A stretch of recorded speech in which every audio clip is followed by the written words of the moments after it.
నిరుద్యోగులకు మరో మంచి అవకాశం అయితే వచ్చేసిందండి. కేవలం 10th అర్హతతో మనకి అసిస్టెంట్ అలాగే మల్టీ టాస్కింగ్ స్టాఫ్ కేంద్ర ప్రభుత్వాల్లో ఉద్యోగాల గురించి ఒక మంచి నోటిఫికేషన్ అయితే విడుదలైందండి.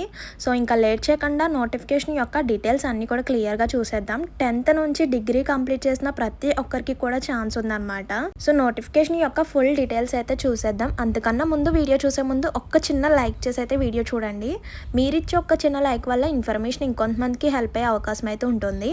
అండ్ కొత్తగా ఛానల్ చూస్తున్నట్లయితే సబ్స్క్రైబ్ చేసుకోండి. ఇలాంటి మంచి మంచి ఇన్ఫర్మేషన్స్ నోటిఫికేషన్స్ రాగానే వెంటనే కూడా షేర్ చేస్తూ ఉంటాను. సో ఇంకా లేట్ చేయకుండా నోటిఫికేషన్ యొక్క డీటెయిల్స్ అయితే చూసేద్దాం. స్కిప్ చేయకుండా వీడియో ఫుల్గా చూడండి. డీటెయిల్స్ అన్ని కూడా క్లారిటీగా అర్థమవుతాయి. అండ్ అప్లికేషన్ ఫామ్ ఎలా ఫిల్ చేయాలి, అప్లికేషన్ ప్రాసెస్ కూడా ఈ వీడియోలోనే క్లియర్గా అయితే చూద్దాం. చూడండి, కేవలం 10th అర్హతతో రైల్వే శాఖలో అసిస్టెంట్ అలాగే మల్టీ టాస్కింగ్ స్టాఫ్ పోస్టుల కోసం నోటిఫికేషన్ అయితే వచ్చేసింది అనమాట. సంస్థ వచ్చేసరికి IACS assistant and multi tasking requirement 2026 కింద వచ్చిన నోటిఫికేషన్ అనమాట. సంస్థ డీటెయిల్స్ అలాగే ఇక్కడున్న 2 పోస్టుల యొక్క ఎలిజిబిలిటీ డీటెయిల్స్ అన్ని క్లియర్గా అయితే చూపిస్తాను. ఇక్కడ చూడండి, మల్టీ టాస్కింగ్ స్టాఫ్ అలాగే అసిస్టెంట్ కోసం నోటిఫికేషన్ అయితే విడుదలైంది కదా. నిరుద్యోగుల కోసం Indian association for the cultivation of సైన్స్లో అంటే IACSలో అసిస్టెంట్ మరియు మల్టీ టాస్కింగ్ స్టాఫ్ కోసం గ్రూప్ B అండ్ C పోస్టుల నియామకం కోసం నోటిఫికేషన్ అయితే విడుదల చేశారనమాట. దరఖాస్తు స్వీకరణ చివరి తేదీ వచ్చేసరికి 15/5/2026 అనమాట. అంటే మనకి లాస్ట్ డేట్ వచ్చేసరికి May 15th వరకు కూడా టైం ఉందండి. సో ఇక్కడ ఇచ్చిన వెబ్సైట్ ద్వారా మనకి అందుబాటులో ఉన్న ఫామ్ని ఉపయోగించి దరఖాస్తును ఆహ్వానించబడ్డాయి. అంటే వెబ్సైట్ లింక్ ద్వారా మనం ఈ వెబ్సైట్ లింక్ ద్వారానే అప్లై చేసుకోవడానికి అయితే ఉంటుందన్నమాట. ఇంకా పోస్ట్ వైజ్ డీటెయిల్స్ చూడండి. అలాగే నోటిఫికేషన్ కూడా నేను మళ్ళీ లాస్ట్లో వేస్తాను. నోటిఫికేషన్లో ఇచ్చిన డీటెయిల్స్ కూడా క్లియర్గా చూడండి. స్కిప్ చేయకుండా చూస్తే డీటెయిల్స్ అన్ని కూడా క్లియర్గా అర్థమవుతాయండి. ఇక్కడ చూడండి, IACSలో అసిస్టెంట్ అలాగే మల్టీ టాస్కింగ్ స్టాఫ్ పోస్టులు ఉన్నాయి కదా. ఈ ఉద్యోగాలకు 10th and any degree pass అయిన అభ్యర్థులు అయితే అప్లై చేసుకోవచ్చు అండి. సో నెల శాలరీ వచ్చేసరికి పోస్ట్ ఆధారంగా అయితే ఉంటుందన్నమాట. 18,000 నుంచి 1,42,000 అలా ఉంటుందన్నమాట. పోస్ట్ను అనుసరించి ఏజ్ లిమిట్ కూడా చూడండి. ఇక్కడ ఓవరాల్గా చూపిస్తున్నాను. మనం నోటిఫికేషన్లో అయితే పోస్ట్ వైజ్ అయితే చూడవచ్చు అనమాట. ఏజ్ లిమిట్ చూసుకుంటే 18 ఇయర్స్ అనమాట. 18 to 30 ఇయర్స్ అంటే 18 నుంచి 18 నుంచి 30 సంవత్సరాలు ఉన్న ప్రతి ఒక్కరు కూడా అప్లై చేసుకోవచ్చు. 25-30 మధ్యలో ఉంటుంది ఏజ్ లిమిట్ అయితే. మొత్తం పోస్టులు వచ్చేసరికి 8 ఉన్నాయండి. రాత పరీక్ష ఆధారంగా సెలక్షన్ అయితే చేస్తారనమాట. నెక్స్ట్ దరఖాస్తు విధానం, వయసు, విద్యార్హత, అనుభవం, ఎంపిక విధానం డీటెయిల్స్ అన్నీ కూడా ఇక్కడ ఇచ్చిన వెబ్సైట్ లింక్ ద్వారా మీరు నోటిఫికేషన్ యొక్క డీటెయిల్స్ చూడొచ్చు. చూడండి, కనీస అర్హత వచ్చేసరికి మల్టీ టాస్కింగ్ స్టాఫ్కి వచ్చేసరికి జనరల్ అనమాట. పోస్ట్కి గుర్తింపు పొందిన బోర్డు నుంచి మెట్రికులేషన్ పరీక్ష లేదా దానికి ఈక్వల్గా ఉన్నది కంప్లీట్ చేసి ఉండాలన్నమాట. అలాగే అసిస్టెంట్ పోస్ట్కి బ్యాచిలర్ డిగ్రీతో పాటు 5 years ఎక్స్పీరియన్స్ కూడా ఉండాలి. అలాగే ఇంగ్లీష్, కంప్యూటర్ అప్లికేషన్ మరియు ఆఫీస్ అడ్మిషన్లో మంచి పరిజ్ఞానం అయితే కలిగి ఉండాలన్నమాట. చూడండి, క్వాలిఫికేషన్ ఇచ్చిన నోటిఫికేషన్ ప్రకారం అసిస్టెంట్కి వచ్చేసరికి bachelor degree with 5 years experience కూడా ఉండాలండి. గుడ్ నాలెడ్జ్ ఆఫ్ ఇంగ్లీష్లో ఒక మంచి నాలెడ్జ్ ఉండాలి. And computer application and office administration ఇవన్నీ కూడా తెలిసి ఉండాలన్నమాట. సో ఏజ్ లిమిట్ చూసుకుంటే 30 years బిలో అనమాట. అంటే 15th May 1996 అనమాట. అండ్ పే లెవెల్ చూడండి, శాలరీ వచ్చేసరికి మనకి 44,900 వరకు ఉంటుంది అనమాట బేసిక్. నెక్స్ట్ మల్టీ టాస్కింగ్ వచ్చేసరికి మెట్రికులేషన్ ఎగ్జామినేషన్ ఆర్ ఈక్వల్ గా ఉండాలన్నమాట. ఇందులో ఎటువంటి ఎక్స్పీరియన్స్ అవసరం లేదండి.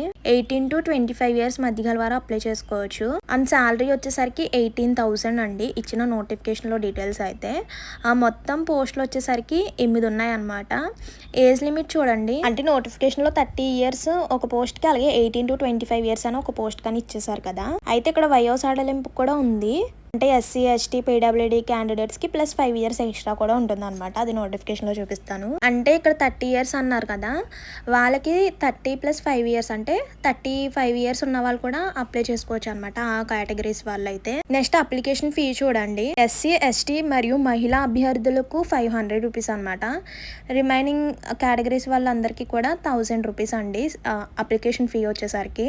ఎంపిక ప్రక్రియ చూడండి, పోస్టుల కొరకు రాత పరీక్ష, నైపుణ్య పరీక్ష, అలాగే డాక్యుమెంట్ వెరిఫికేషన్ ఇవన్నీ కూడా ఉంటుంది అనమాట సెలెక్షన్. అండ్ నెక్స్ట్ ఎలా అప్లై చేసుకోవాలో కూడా క్లియర్గా చూడండి.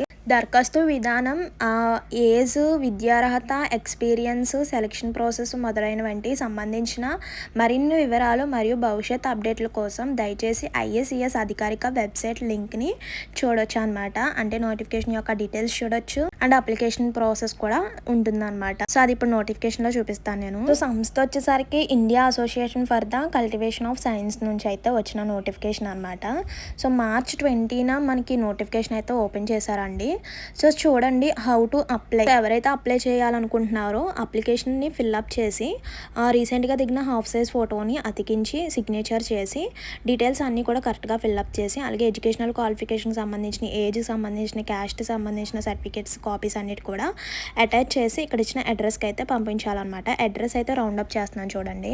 Indian association for the cultivation science 2A and B, Raja SC Mullick road, Kolkata. ఇక్కడ పిన్ కోడ్ కూడా ఇచ్చారు చూడండి. ఓన్లీ వర్కింగ్ డేస్లోనే రిసీవ్ చేసుకుంటారనమాట. అండ్ ఏప్రిల్ 15th క్లోజ్ చేస్తారు. అప్లికేషన్ ఫీ నెక్స్ట్ వచ్చేసరికి ఎస్సీ ఎస్టీ వాళ్ళకి 500, రిమైనింగ్ కేటగిరీస్ వాళ్ళకి 1000 రూపీస్ అనమాట. సో నెక్స్ట్ అసిస్టెంట్ పోస్ట్ వచ్చేసరికి గ్రూప్ బిలోకి వస్తుంది. మల్టీ టాస్కింగ్ స్టాఫ్ వచ్చేసరికి గ్రూప్ సిలోకి వస్తుంది అనమాట. కేటగిరీస్ వైజ్ కూడా ఇచ్చారనమాట, చూడొచ్చు. So next name of the post వచ్చేసరికి ఇది గ్రూప్ బిలోకి వస్తుంది. బ్యాచిలర్ డిగ్రీ కంప్లీట్ చేసి ఉండాలి అండ్ ఎక్స్పీరియన్స్ కూడా ఉండాలన్నమాట. అండ్ ఏజ్ వచ్చేసరికి 30 years అండ్ శాలరీ వచ్చేసరికి 44,900 అనమాట. ఎంటీఎస్కి కూడా ఒక ఎగ్జామినేషన్ కంప్లీట్ చేసి ఉండాలి, లేదంటే దానికి ఈక్వల్గా ఉండాలి. ఏజ్ వచ్చేసరికి 18 to 25 years అయితే ఉండాలి. ఆ శాలరీ వచ్చేసరికి 18,000 వరకు కూడా ఉంటుంది. ఇది వచ్చేసరికి జనరల్ శాలరీ అనమాట, 18,000. మనకి ఎక్స్ట్రా బెనిఫిట్స్ కూడా ఉంటాయి అనమాట. డిఏ, హెచ్ఆర్ఏ ఇలా ఎక్స్ట్రా బెనిఫిట్స్ కూడా ఉంటాయి అనమాట. ఇంకా ఫైనల్గా అప్లికేషన్ ఫామ్ అయితే చూపిస్తున్నానండి. ఇక్కడ ఇచ్చిన అడ్రస్కి అయితే పంపించాలి. మళ్ళీ నోటిఫికేషన్ ఇచ్చిన అడ్రస్ అయితే రౌండప్ చేస్తున్నాను చూడండి. సో ఈ అడ్రస్ అయితే మర్చిపోవద్దు. అడ్రస్కి పోస్ట్ ద్వారా పంపిస్తే సరిపోతుంది అనమాట. అండ్ నెక్స్ట్ వచ్చేసరికి ఏప్రిల్ 15th వరకు మాత్రమే టైం ఉంది. ఇంకా ఎన్నో డేస్ అయితే టైం లేదనమాట. సో అప్లికేషన్ ఫామ్ అయితే ఇదండి, డౌన్లోడ్ చేసుకోండి. అండ్ నెక్స్ట్ ఏ పోస్ట్కి అప్లై చేయాలనుకుంటున్నారు, ఫుల్ నేమ్ రాయాలన్నమాట. పాస్పోర్ట్ సైజ్ ఫోటో అతికించాలి. Date of birth and next వచ్చేసరికి gender, male or female, nationality, category, father's name or husband name, మ్యారీడా ఆర్ అన్మ్యారీడా, valid photo ID, Aadhaar, PAN. So Aadhaar అయితే Aadhaar, PAN అయితే PAN దగ్గర టిక్ చేసి ఆధార్ నెంబర్ ఎంటర్ చేయాలి. పర్మనెంట్ అడ్రస్ పిన్ కోడ్తో సహా ఉండాలన్నమాట. Mobile ID and email ID రెండు కూడా ఉండాలి. అండ్ ఎడ్యుకేషనల్ క్వాలిఫికేషన్ సంబంధించిన డీటెయిల్స్ అన్నీ కూడా ఫిల్అప్ చేయాలి. 10th, 12th, degree. సో అన్నీ కూడా ఎక్కడ చదివారు, ఏ బ్రాంచ్లో చదివారు, అలాగే జిల్లా. సో ప్రతిదీ కూడా క్లియర్గా డీటెయిల్స్ అనేది ఫిల్అప్ చేయాలి. ఇలా అప్లికేషన్లో అడిగిన డీటెయిల్స్ అన్నీ కూడా కరెక్ట్గా ఫిల్అప్ చేయాలి. అండ్ ఎక్స్పీరియన్స్ కూడా ఇక్కడ మెన్షన్ చేయాలన్నమాట. సో ప్రతిదీ కూడా ఎక్కడ కూడా మిస్టేక్ లేకుండా full signature of the applicant. So అన్నీ ఫిల్ చేసిన తర్వాత లాస్ట్లో ప్రతి పేపర్ దగ్గర కూడా సిగ్నేచర్ చేయాలి అండ్ డేట్ కూడా వేయాలన్నమాట. సో ఇదన్నమాట నోటిఫికేషన్ యొక్క డీటెయిల్స్ అయితే, అప్లికేషన్ ప్రాసెస్ కూడా. ఇందులో ఇంకేమైనా డౌట్స్ ఉన్నా కూడా కామెంట్ చేసేయండి. అండ్ వెళ్ళే ముందు ఒక్క చిన్న లైక్ చేసి అయితే వెళ్ళండి. మీరు ఇచ్చి ఒక చిన్న లైక్ వల్ల ఇన్ఫర్మేషన్ ఇంకొంతమందికి హెల్ప్ అయ్యే అవకాశం అయితే ఉంటుంది. సో మరో మంచి ఇన్ఫర్మేషన్తో మళ్ళీ కలుద్దాం. See you to next video. Thank you for watching. Please do like, share and subscribe. Bye by.